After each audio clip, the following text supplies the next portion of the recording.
welcome to Movie Review Mom. Thanks for joining us. Today, my special guest is author and podcaster, Rachel Wagner. Hi. Thanks for letting me come on your channel. She came dressed, ready to talk about the movie The Grinch. Yeah. Awesome. Before we talk about The Grinch, tell us real quickly what you do. Well, if there's anything that I love, it's animation and Christmas movies. So this was kind of a perfect storm for me in many ways. I talk about, I have two channels slash podcasts. One is called Rachel's Reviews, and I do weekly family movie nights. Right now we're doing my second annual Foreign Movie Month, where each week in November I talk about a different family appropriate foreign made film. So that's really fun. And I try to give each week a family movie that you can watch together, and it's really fun. I also try to cover every single animated film, and I have all kinds of fun podcasts with a bunch of my different friends on that one. I really enjoy it, and I think you really will like it. But then I also have the Hallmarkies podcast with my friend Amber, where we cover every single Hallmark original film. And of course, that means intense time at Christmas. They have 37 original films this year for the two channels on Hallmark. And most weekends they have 4 new movies during November and December. During Thanksgiving, there's a 9-day event during Thanksgiving week that goes from Saturday all the way until Sunday, the next Sunday. And there's 12 movies in that time, just in 9 days. So it's pretty intense, but so much fun. I think that even if you didn't like Hallmark movies, I think you could enjoy listening to the podcast, because I think we have good chemistry and we try to keep it fun and light, and we just really enjoy it. So those are kind of my they become kind of my life, but I'm really glad that they have. Well, that's awesome. And what a great project, or projects, I should say, because you're doing so many things, but to look for family-friendly entertainment, which is what I try to do here at Movie Review Mom. So I will have all of Rachel's information down below in the description, so you can click on the links and check out some of her stuff. But so let's talk about The Grinch. And I wore green and my little scarf, and look at her cute Santa hat, so adorable. All right, so on the count of 3, we're going to say the grade, A minus, B plus, C, D, whatever, that we gave the movie, because we haven't talked about this, so I don't even know what you're going to say. So ready? Right. 1, 2, 3. C plus. A minus. Whoa! Yes. And I should say, so there's a lot of interesting things about this movie. The studio that makes it, Illumination, is my least favorite studio working today. I feel like their movies are kind of the junk food of animation. Like they make a lot of money. They do really well, but I don't think they ever do anything that's bold or interesting or try to sort of be artistic or at all. Like, I feel like they are very just kind of the McDonald's of animation. And that's fine. They make a ton of money, so it's hard to argue with it. But are you a Minion hater? I am a Minion hater. I do not like the Minions. And I liked this movie a lot better than any Minion movie. But I don't know. I have issues with it because I guess I am very attached to the original Chuck Jones animated short, which I think was hilarious, is so funny. And there were a lot of things that they did in this movie that I didn't like, and that I thought it was kind of boring. And that was my biggest problem with it. I even was kind of nodding off a little bit because, I don't know, like, I felt like they took out everything that was kind of funny. Like, to me, they seemed to think it was a super funny joke that the Grinch was an inventor. Like, I don't understand. Like, that's not inherently funny to me. But little kids love inventions. And there are a lot of them in this movie. Yeah. Let me back up really quick. This Grinch movie is really the third that I know of. Correct me if I'm wrong. But the third Grinch movie, this one is rated PG. It's 86 minutes in length. Yeah. And tell me what you thought about the PG rating, because, of course, the original was G. Right. Well, the original was for television, and back then, you really had to be super careful. I mean, the G rating is very difficult to get these days. I mean, it basically has to be a film made for toddlers. I mean, like, none of the Pixar movies get G anymore, and they did at one time. I don't even think something like Frozen got a G rating. Like it's very rare that a studio film, so it's kind of almost meaningless. Like I have very conflicted feelings about the rating system to begin with. So I'm probably the wrong one to ask, because I think it's kind of ridiculous, and I don't think it's a good judge of content really at all. I think what people should do is go to sites like screenit.com or the parental guidance on IMDb, and actually learn, as opposed to just trusting the rating, because the board is very, I don't know. That's a really good point. And that's kind of why I started Movie Review Mom years ago. I started writing written movie reviews because I do think that those ratings are a little, they're tricky. And so obviously you have to trust whoever the reviewer is. Yeah. And hopefully parents are learning to trust me. But in all of my reviews, I'll list parental warnings and things to look out for, even conversation starters, that kind of thing. Were you offended by anything? In this, I have been offended by some stuff in Illumination films before. And for instance, in the Minions movie, when the one Minion is wearing a thong and has basically is in the hot tub with the fire hydrants, and it's things like that. I just find it very tawdry. But in this one, no, I was not offended. This movie is harmless. If you are looking for a babysitter for your kids, it's fine. It's harmless, but it just didn't do anything for me as far as creativity, as far as humor, I just thought it was super bland. And I didn't even think they executed the song very well, which is the funniest part of the original short. The lyrics are different, aren't they? And it's kind of more of a rap updated version. It's a little bit different. Yeah. And they didn't even have in the narration, they didn't even have the original Seuss text. And the biggest reason, my biggest issue with the movie is that in the original book and movie, the message is about how the Who's realize that Christmas is something more. Christmas can't be bought in a store. And that's when they start singing. And in this, the message was that it's bad to be lonely, which I think is way lame. I mean, I think that is a much less interesting and powerful and moving message than being lonely is sad.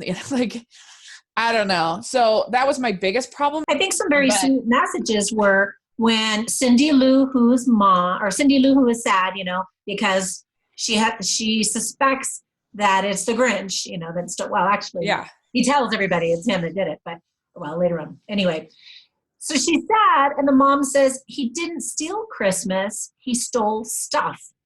And it's all about, you don't need the stuff, that's not Christmas. And earlier on, before things get stolen, Cindy Lou says, when everybody sings, you feel joy and peace, and whatever sadness you had goes away.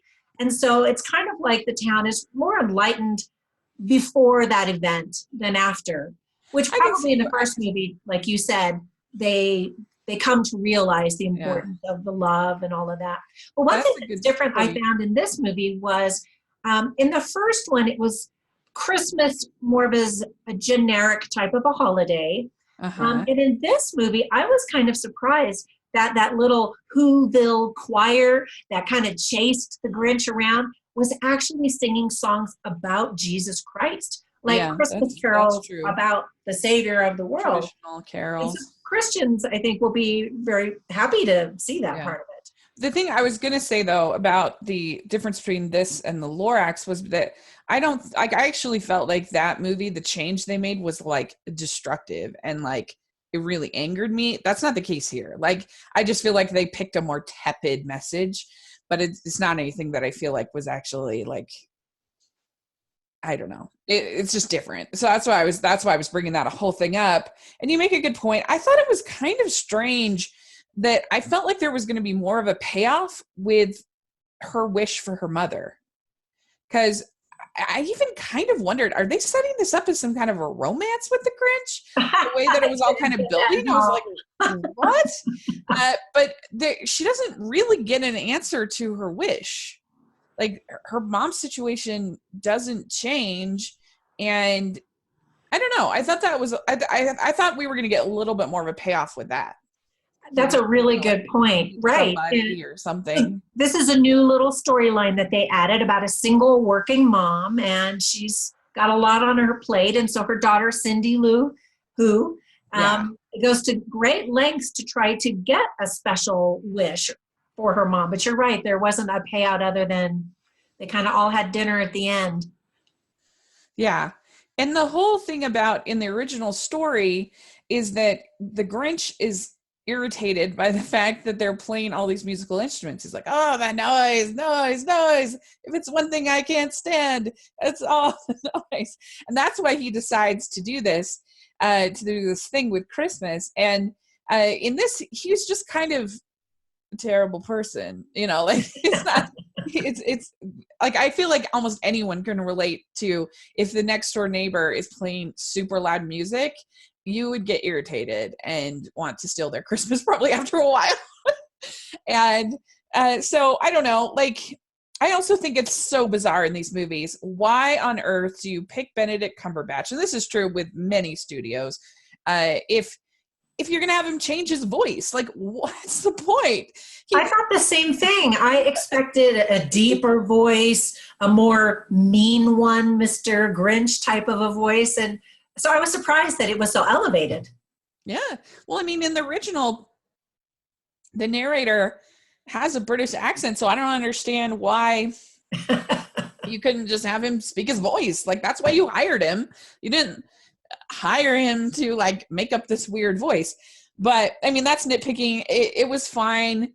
I didn't really like the reindeer character. He wasn't my favorite. I was like, but Max was cute. I liked Max. Max is adorable. And what was interesting about the reindeer is, we're supposed to believe the Grinch is so mean to the core because his heart is 3 times too small. Yeah. And yet there were a few times before his heart grows big where he actually does really nice things. And one of them has to do with that reindeer. Yeah, their main, like I said, their main approach to this movie was the Grinch isn't really bad; he's just lonely. And so, if he wasn't lonely, then he wouldn't be bad. He's just kind of a cranky bachelor. I guess, yeah. What are some things that you really liked about it? So I do think that the animation is fine. Like, it's not Pixar, level for me. I thought it was adorable. It's fine. And I think that it has, like, I did like the songs, like you mentioned, the Christmas carols, and overall there's nothing offensive about it. It's not a terrible, awful movie. You can go. I just found it a little boring, and I just thought it was a little bland. But if you were looking for something to entertain the kids before Ralph Breaks the Internet, it's fine. But if you're debating, like, should I save my money for Ralph Breaks the Internet? Yes, you should save your money for Ralph Breaks the Internet. I was surprised how early this movie came out. I mean, we haven't even had Thanksgiving yet. And I had to go in my garage and ruffle through a bunch of boxes just to find my Santa Claus hat. I mean, I haven't pulled out Christmas stuff yet. So it did seem a little bit early. As a Hallmarkie, I'm in full Christmas mode already. They had their first movie before Halloween, actually, believe it or not. So, yeah. What else did I like about the movie? How did you feel about Cindy Lou, her character? In the original, she's very sweet and delicate with this really high-pitched feminine little voice. Mm-hmm. And in this movie, she's kind of a rough and tumble tomboy.